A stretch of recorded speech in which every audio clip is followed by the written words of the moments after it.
मी मिलिंद देवराव गणराज, hospital गणराज acupuncture केंद्र. कोणकोणते इलाज होते सर आपल्याकडे? आपल्याकडे पॅरालिसिस, मणक्याचे आजार, मान दुखणे, पाठ दुखणे, त्याच्यानंतर जे काही हाडांचे हे आहेत त्रास आहे, ज्याला जॉईंट पेन म्हणतो आपण. याचा कसा इलाज होतो सर आपल्याकडे? आपल्याकडं ॲक्युपंक्चरचे आधारे होतं आणि ॲक्युप्रेशरचे आधारे होतं. त्यामध्ये ॲक्युप्रेशरमध्ये ज्या आपल्या नसा आहेत त्या नसावर दाब देऊन आणि त्याच्यावर मसाज करून, ज्याला आपण आजार नसांच्या ज्या काही हे आहेत, रक्त पुरवठा जो गोठलेला आहे तो रक्त पुरवठा सुरळीत करण्यासाठी त्याच्यावर आपले विलाज होतो. सर पेशंट कुठून येतात आपल्याकडे?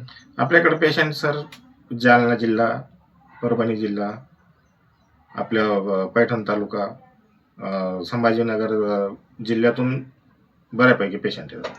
कधीपासून सुरुवात झाली सर हॉस्पिटल कधीपासून? ह्या ॲक्युपंक्चर केंद्राची सुरुवात 2011 पासून झाली.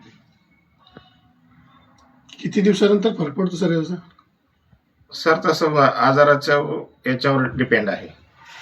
जसं की जर समजा पॅरालिसिसचा तात्काळ असेल तर 15 दिवसामध्ये फरक पडतो.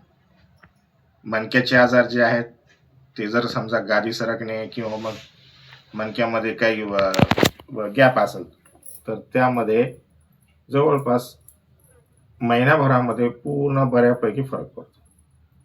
काय काय काळजी घेतली पाहिजे सर पेशंटने? त्याच्यामध्ये प्रिकॉशन असे आहेत की बाबा मांडी घालून न बसणे, जास्त वेळ खाली जमिनीवर न बसणे. त्याच्यासाठी थोड्या फरकाने आपण त्यांना मांडी घालण्यासाठी पण लावतो, खाली बसण्यासाठी पण लावतो. किंवा जर समजा त्यांना चालण्यामध्ये त्रास असेल किंवा चालताना मुंगे येतात, पायाला मुंगे येतात किंवा मग डोक्यापर्यंत मुंग्या जातात, यासाठी जो काही प्रिकॉशन पाळल्या जातात, जे काही काळजी घ्यावी लागते त्याच्या आम्ही टप्प्याटप्प्याने मग रुग्णांना दाखल सांगतो. तसं काय कारण सर होण्याची कारण आता बरीचशी आहेत. तसं पर्टिक्युलर किंवा एखाद्या याच्यावर नाही सांगता येत. तसं ते एवढे की जास्त वेळ एका ठिकाणी बसणे, सगळ्यात महत्वाची गोष्ट व्यायाम न करणे, ह्याच गोष्टी महत्वाच्या आहेत. सर जसं की आता तुमच्या हॉस्पिटलला तुम्हाला असं एक रिसेंटली अवॉर्ड भेटलेला आहे सर, कशाच्या संदर्भात काय सांगसाल? ॲक्युपंक्चर केंद्र जी आहे, ॲक्युपंक्चर जी संस्था आहे त्याच्यावर जी इलाज करतात, जे सुया टोचून इलाज करतात त्याला ॲक्युपंक्चर म्हणतो आपण. ज्या नसावर रक्त पुरवठा होत नाही तर त्यामध्ये सुई टोचून तिथे रक्त पुरवठा केला जातो, त्याला ॲक्युपंक्चर असं म्हणतात. ही जागतिक लेवलची एक ट्रीटमेंट आहे. त्याला सध्या मान्यता भेटलेली आपल्या काउन्सिलनं. मी बघतोय सर आपल्याकडे भरपूर अवॉर्ड भेटलेले. कोणकोणते अवॉर्ड भेटले सर आपल्याला? आवड तर भरपूर आहेत, तर आपण तर बघताच आहेत. हो बरोबर. त्यानुसार मग आहे. पेशंटला काय आव्हान करशाल सर? मी तर रुग्णाला हेच आवाहन करेल की जर समजा आपल्याला मणक्याचे आजार असतील किंवा मग गुडघ्यामध्ये काही त्रास असेल किंवा मानेमध्ये मणक्यामध्ये आहे किंवा मग तुम्हाला पॅरालिसिस आहे, तर ऑपरेशन न करता आपल्याकडं विना ऑपरेशन त्याचा इलाज होतो. ऑपरेशनला फार खर्च लागतो, याला किती खर्च येतो सर साधारण? सर तसं पर्टिक्युलर एक सांगता येणार नाही की बाबा या आजारावरच एवढा खर्च येतो. असा खर्चाचा विशेष असा काही नियम नाहीये, परंतु जे गोरगरिबांना परवडेल आणि जो त्यांच्या म्हणजे याच्यानुसार मिळकतीनुसार होईल, मिळकतीनुसार त्यानुसारच खर्च केला जातो. असा काही मोठा खर्च नाही किंवा असं काही हे नाही की घर विकून आमचं बिल भरावं म्हणून, एवढा काही असा खर्च येत नाही.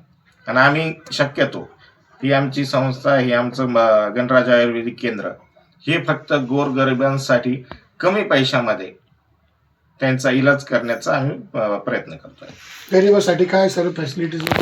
फॅसिलिटीज म्हणजे अशा आहेत की बाबा जे हातावर काम करणारे लोक आहेत, जे की मोठमोठ्या हॉस्पिटलमध्ये त्यांचं बिल भरू शकत नाही किंवा ऑपरेशन करू शकत नाही, त्यांच्यासाठी हा आम्ही एक प्रयत्न करतोय की त्यांना सुरळीत आमचा इलाज व्हावं.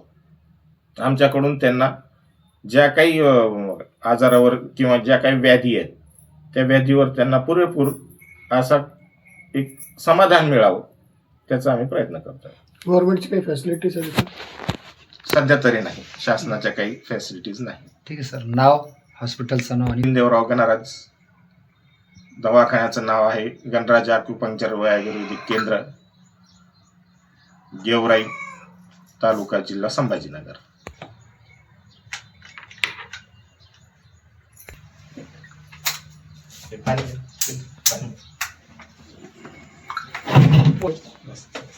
दवाखान्यात गेलं का सर बसू वाटत? गाव कुठलं सर आपलं? सर